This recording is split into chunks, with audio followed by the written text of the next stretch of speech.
Hi everyone, welcome back to another episode of the Dashboard Roadmap, a series where we explore some of the City Health Dashboard's best features. I'm Sammy, and today we're going to explore how to access the dashboard's data from the website.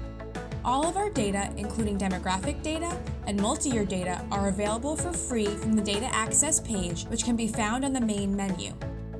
Downloading the data allows you to analyze neighborhoods within your city, create new maps and other data visualizations, or integrate with local data platforms.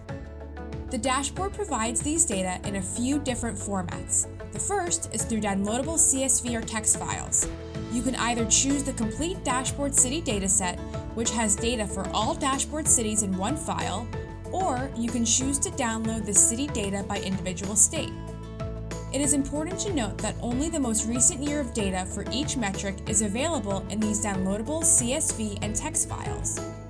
Once you click download, you'll be able to open the spreadsheets in your preferred program, like Microsoft Excel.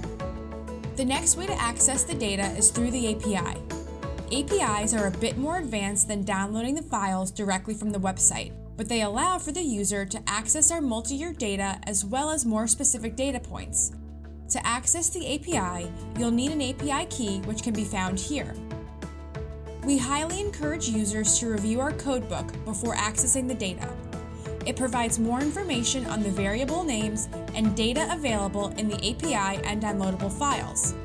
We also have a technical document for anyone interested in better understanding our calculation methods. And that's it for this episode of the Dashboard Roadmap on how to understand the Data Access page. Thanks for tuning in. Don't hesitate to reach out with questions, comments, and ideas for future episodes by emailing info@cityhealthdashboard.com. See you on the site.